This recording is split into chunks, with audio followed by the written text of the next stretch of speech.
अस्सलाम वालेकुम।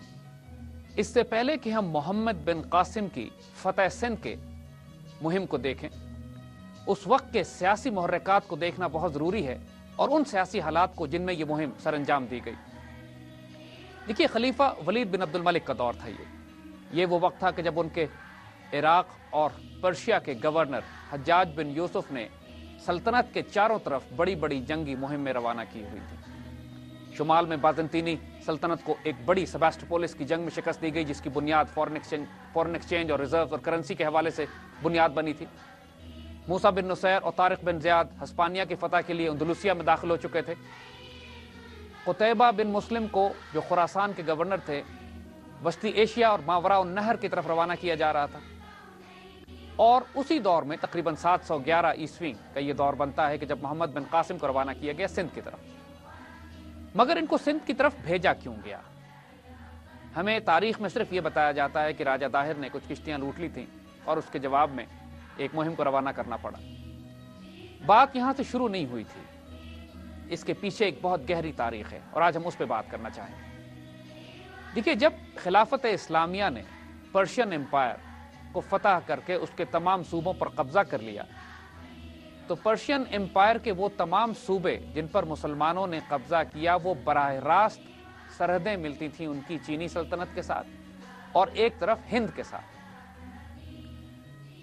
Persian empire के तमाम शाही खानदान के अफराद और उनकी फौजों के भी कुछ एलिमेंट्स वो चीन चले गए थे चीन से मदद लेने के लिए, और हिंदुस्तान के राजे भी मुसलमानों के खिलाफ पर्शियन एम्पायर की दरपर्दा मदद कर रहे थे।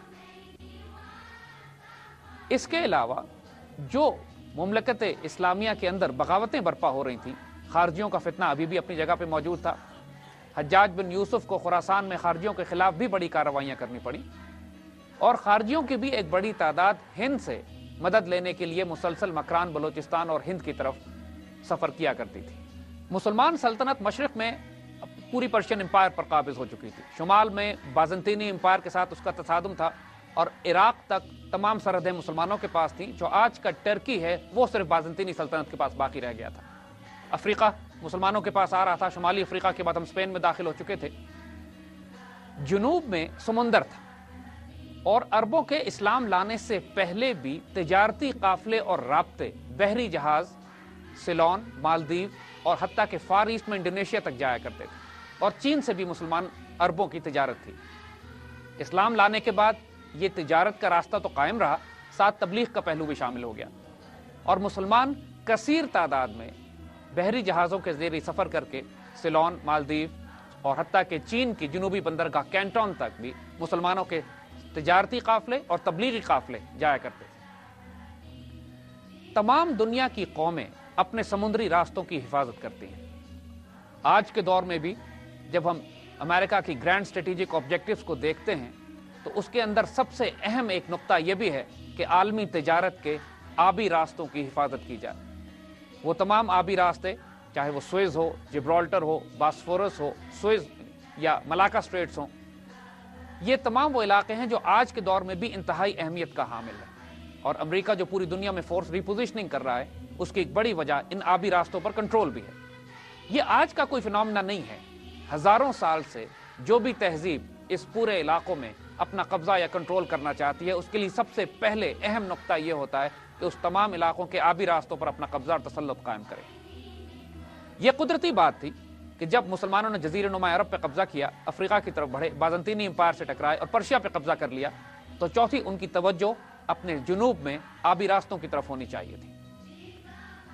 इस वक्त कैफियत यह थी कि सिल्क रूट, जो पुरानी शाहराह रेशम थी, जो चीन से निकलती थी, उसके दो रास्ते बड़े थे जहां से ये तिजारत की जाती थी। एक रास्ता वो था जो समरकंद और बुखारा के जरिए होता हुआ पर्शियन एम्पायर में दाखिल होता और फिर यहां से होता हुआ बाज़ंतीनी सल्तनत की तरफ चला जाता था।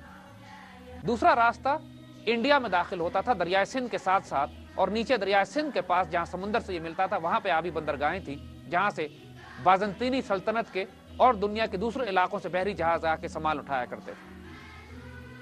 मुसलमानों की एक ख्वाहिश यह भी थी कि जब उन्होंने बाज़ंतीनी सल्तनत को बहिरा रोम में मुक़ीद कर दिया था, तो ये आबी और तिजारती रास्ते जो पूरी दुनिया की शहरग थे, जो सिल्क रूट से और चाइना से लेकर मगरिब तक एक बीच की ट्रेडिंग कॉरिडोर था, इस पर भी मुसलमानों का तसल्लुत हो जाए। اور ظاہر ہے اس وقت تک مسلمانوں نے اپنی تجارتی آؤٹ پوسٹ، اپنی ٹریڈنگ پوسٹ جو تھی انڈیا کے جنوب میں، سیلون میں، مالدیو اور چائنا میں بنا لی تھی، مگر ابھی تک پوری طرح مسلمانوں کو سلک روٹ کی ٹریڈ پر کنٹرول حاصل نہیں ہوا تھا۔ اس وقت جنوبی ہند یا سندھ کے وہ علاقے جن پر آج پاکستان قائم ہے، طوائف الملوکی کا دور تھا۔ چھوٹے چھوٹے راجے اور مہاراجے تھے، بنیادی طور پر وہ بحری قزاق تھے، پائرٹس تھے، اور وہاں پر کوئی ایسا مضبوط حکمران نہیں تھا جو ہند کے ان تمام علاقوں کو متحد کر کے ایک یونیفائڈ بڑی سلطنت بنا سکتا۔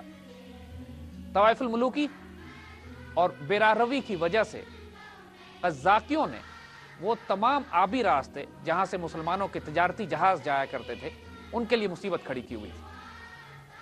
محمد بن قاسم کی مہم کو بھیجنے سے پہلے بھی حجاج بن یوسف 2 مہم میں بھیج چکے تھے سندھ کی طرف، جن کا مقصد جیسے ہم نے عرض کیا، ایک مقصد یہ بھی تھا کہ پرشین امپائر کے بچے کچھ ایلیمنٹس کے جو سندھ سے رابطہ کرنے کی کوشش کر رہے ہیں ان کو روکا جائے، خارجیوں اور لا اینڈ آرڈر کریٹ کرنے والے مملکت میں جو ایلیمنٹس ہیں ان کو روکا جا سکے، اور پھر ان بحری قزاقوں کا ان سے نپٹا جا سکے کہ جو مسلمانوں کے بحری تجارتی راستوں کو مشکل میں ڈال رہے ہیں۔ اس کے لیے تمام مسلمان سلطنت سے پہلے امداد لی گئی تھی۔ عمان کے جو مسلمان والی تھے انہوں نے بھی اس کیمپین میں حصہ لیا، مکران میں بھی مسلمانوں کی سلطنت تھی، مگر وہ دونوں کیمپینز کامیاب نہیں ہو سکی۔